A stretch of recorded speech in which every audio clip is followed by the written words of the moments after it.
Hello dear students, welcome to VPIC online classes. How are you all? Hope you all are well. I am your physics teacher Kuldeep sir. Today I will teach you about विद्युत यानी heating effect of electric current. Heating effect of electric current वैद्युत धारा का तापीय प्रभाव. वैद्युत धारा का तापीय प्रभाव. ठीक है, विद्युत धारा का तापीय प्रभाव यानी हीटिंग इफेक्ट ऑफ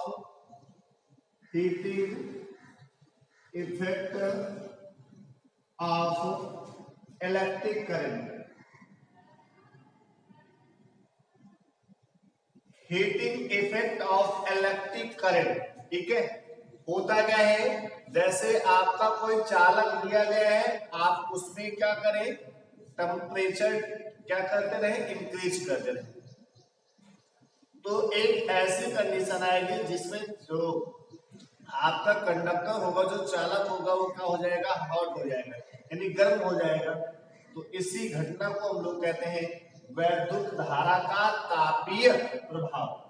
विद्युत धारा का तापीय प्रभाव कहते हैं ना, यानी विद्युत धारा के प्रवाह से किसी चालक में ताप बढ़ाने की जो घटना होती है, उसी को हम लोग कहते हैं वैद्युत धारा का तापीय प्रभाव. क्या कहते हैं, वैद्युत धारा का तापीय प्रभाव कहते हैं. इसके बारे में आपको जानकारी होना चाहिए. आप बेटा जब क्लास 12 में पहुंचेंगे तो भी इन टॉपिक्स के बारे में आपको पढ़ना है. तो ये आपके लिए यानी बोर्ड के लिए बहुत ही इंपॉर्टेंट टॉपिक है. अगर आपने यहाँ पे अच्छे से यानी क्लास 10 में अगर आपने सारे टॉपिक्स को अच्छे से पढ़ लिया तो 12th के लिए आपको ये काफी बेनिफिट करेंगे. ठीक है, तो ये आपका हो गया वैद्युत धारा का तापीय प्रभाव. ठीक है, यानी किसी चालक में ताप बढ़ाने की घटना को हम लोग क्या कहते हैं, वैद्युत धारा का तापीय प्रभाव कहते हैं, यानी heating effect of electric current कहते हैं. Heating effect of electric current कहते हैं. क्या कहते हैं, heating effect of electric current कहते हैं. ठीक है, heating effect of electric current कहते हैं. इसे जूल्स लॉ भी कहते हैं. इसको हम लोग क्या कहते हैं, जूल्स लॉ भी कहते हैं, यानी जूल का नियम भी कहते हैं. इसे और किस नाम से जानते हैं बेटा, जूल के नियम के नाम से भी जानते हैं. ठीक है, अब यहां से इसकी वैल्यू निकालने के लिए आती है कि हीटिंग इफेक्ट की वैल्यू कितनी होगी. तो हम लोग हेडिंग जो डालते हैं चालक में उत्पन्न उष्मा की माप. चालक में उत्पन्न उष्मा की माप. चालक में उत्पन्न उष्मा निकालना है. उष्मा आपका हीट होता है, इसको हम लोग H से लिखते हैं. ठीक है, इसको किससे लिखते हैं, H से लिखते हैं बेटा. कैसे लिखते हैं, आइए इसके बारे में जानते हैं. हीट है, इसके लिए आपको सबसे पहले वर्क डन चाहिए. सबसे पहले आपको चाहिए क्या, वर्क डन चाहिए.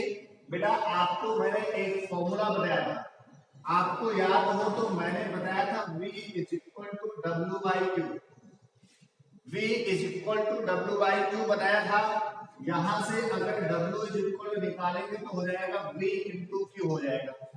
W इज इक्वल टू अगर आप यहां से निकालते हैं तो हो जाएगा V इंटू क्यू हो जाएगा. क्या होगा, V इंटू क्यू होगा.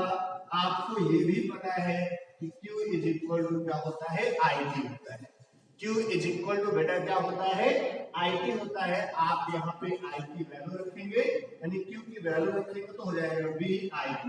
ठीक है, कितना आएगा, यानी आपका जो W बराबर आएगा VIT आएगा. W बराबर कितना आएगा, VIT आएगा. इसकी जो यूनिट आप लिखेंगे जूल लिखेंगे. क्या लिखेंगे, जूल लिखेंगे.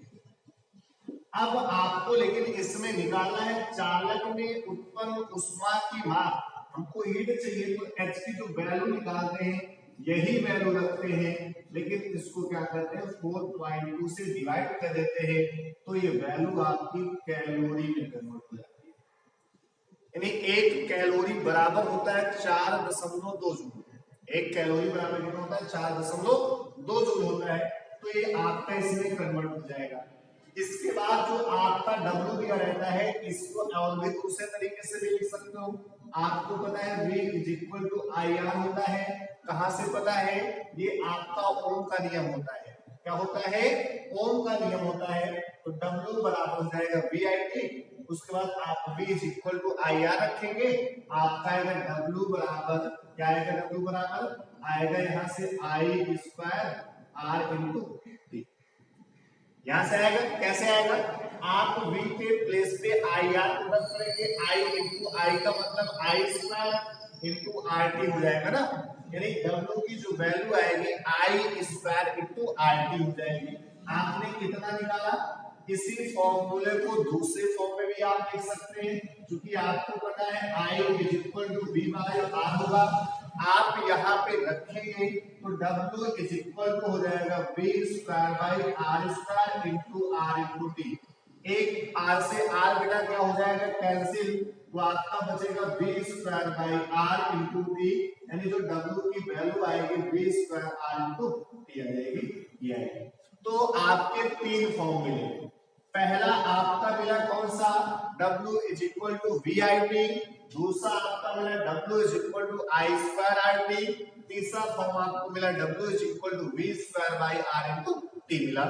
तो आपको इस फॉर्मूले के तीन फॉर्म मिले। कितने फॉर्म मिले बेटा? तीन फॉर्म मिले। तीनों फॉर्म को आपको याद रखना है। रीजन याद रखने के लिए क्यों कहा गया? क्योंकि आप याद नहीं रखेंगे तो दिक्कत होगी, इससे आपके क्वेश्चन पूछे जाते हैं। तो अगर आपसे क्वेश्चन पूछा जाता है जिस हिसाब से वैल्यू दी हो, जैसे आपको दिया गया धारा दिया गया हो, ठीक है, रेजिस्टेंस दिया गया हो, टाइम दिया गया हो, तो W is equal I square into R T आप लगाएंगे। अगर मान लो नहीं दिया गया, वोल्टेज दिया गया, तो आप ये वाला फॉर्मूला लगाएंगे। यानी जिस हिसाब से कहता है आपको उस हिसाब से निकालना है फॉर्मूला ना। यानी ये किसमें है? विभवांतर व प्रतिरोध के पदों में। ये विभवांतर व प्रतिरोध के पदों में है। ये किसमें है? धारा और प्रतिरोध के पदों में है। ये किसमें? विभवांतर और धारा के पदों में।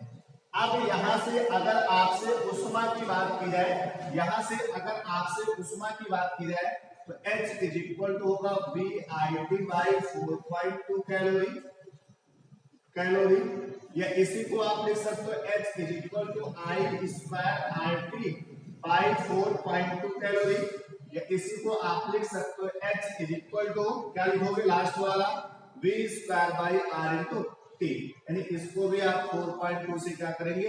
डिवाइड करेंगे। इसको भी आप 4.2 से क्या करेंगे? डिवाइड करेंगे। तो इस हिसाब से आप फॉर्मूला निकाल सकते हैं, कोई दिक्कत नहीं है।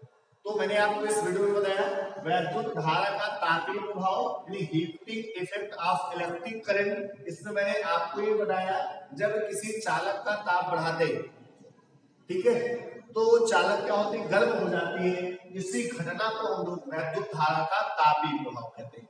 इसी घटना को हम लोग क्या कहते हैं? वैद्युत धारा का तापीय प्रभाव कहते हैं। क्या कहते हैं? वैद्युत धारा का तापीय प्रभाव कहते हैं। उसके बाद हम लोग पढ़ते हैं चालक में उत्पन्न ऊष्मा की माप। चालक में उत्पन्न ऊष्मा की माप आपको पता है V is equal to W by Q होता है। आपको ये भी पता है कि जो हीट होती है वर्किंग क्या होती है? इक्वल होती है। तो आप यहाँ से W इज इक्वल निकालेंगे, W इज इक्वल निकालेंगे तो आएगा V इंटू Q। क्या आएगा बेटा? W is equal to V into Q आएगा। Q की वैल्यू आपको पता है IT होती है। यहाँ पे आप रखेंगे तो W इज इक्वल टू हो जाएगा VIT हो जाएगा। क्या हो जाएगा? W is equal to VIT हो जाएगा। अब आपको ओम के नियम से पता है V इज इक्वल टू क्या होता है? IR होता है। तो आप V के प्लेस पे IR पुट करेंगे, यहां से आप करेंगे तो I इंटू I का मतलब हो जाएगा I स्क्वायर इंटू RT, यानी W इज इक्वल टू हो जाएगा I स्क्वायर इंटू RT हो जाएगा। उसके बाद मैंने आपको एक चीज और बताई थी, अगर यहां से V is equal to IR होता है तो I इज इक्वल टू हो जाएगा V बाई R हो जाएगा। यहाँ पे आप रखेंगे तो हो जाएगा V square by R square into RT हो जाएगा। एक R से एक R बेटा क्या होगा? कैंसिल होगा। आपका जो बचेगा वो बचेगा V square by R into T. क्या बचेगा? V square R by T बचेगा, यानी V square by R into T बचेगा। या आप इसको ऐसे लिख सकते हैं। उसके बाद हमको निकालना उष्मा है। मैंने बताया कि एक कैलोरी में 4.2 जूल होता है। यानी 1 कैलोरी इज इक्वल टू होता है 4.2 जूल होता है। आप इसमें क्या करेंगे, वैल्यू पुट अप करेंगे, यानी आपको जो वैल्यू मिली है, यानी जो W की वैल्यू है उसको 4.2 से आपको क्या करना है, डिवाइड कर देना है, बस आपको वैल्यू मिल जाएगी। मिलने में कोई भी दिक्कत नहीं होगी। अब यहां से आपको 2-3 निष्कर्ष मिलते हैं। पहला निष्कर्ष ये मिलता है कि जो ऊष्मा होगी, यानी चालक की जो ऊष्मा होगी, ठीक है, यहां से आप देख सकते हैं कि चालक की जो ऊष्मा होगी वो किसके अनुपाती है और किसके व्युत्क्रमानुपाती है। तो आप इसमें पहला पॉइंट देख सकते हैं कि जो ऊष्मा होगी वो विभव की क्या होगी, अनुपाती होगी, यानी डायरेक्टली प्रोपोर्शनल होगी। दूसरा आप देख सकते हैं कि आई की भी होगी, यानी H प्रोपोर्शनल आई। तीसरा आप देख सकते हैं कि समय की होगी, यानी H प्रोपोर्शनल T हो जाएगा। क्या हो जाएगा, H प्रोपोर्शनल T। और भी आप आगे देख सकते हैं, यानी H प्रोपोर्शनल R हो जाएगा, ठीक है, H प्रोपोर्शनल R हो जाएगा ना, ठीक है। यहां से आप कर सकते हैं ना, H प्रोपोर्शनल R हो जाएगा। और इसमें एक कंडीशन और इसकी बनेगी कि H प्रोपोर्शनल यानी इनवर्सली प्रोपोर्शनल बाय R होगा, इनवर्सली प्रोपोर्शनल बाय R होगा। तो इन्हीं नियम को हम लोग जूल का नियम या तापीय नियम भी कहते हैं, जूल का नियम या तापीय नियम भी कहते हैं। तो इस हिसाब से आप कर सकते हैं, इसमें आपको कोई भी दिक्कत नहीं होनी चाहिए, ठीक है। तो आपको आज बस इस वीडियो में इतना ही, इसको आप अच्छे से प्रिपेयर करें और जो भी समस्याएं हो आप उनको पूछें। Thank you, stay home, be safe, keep studying.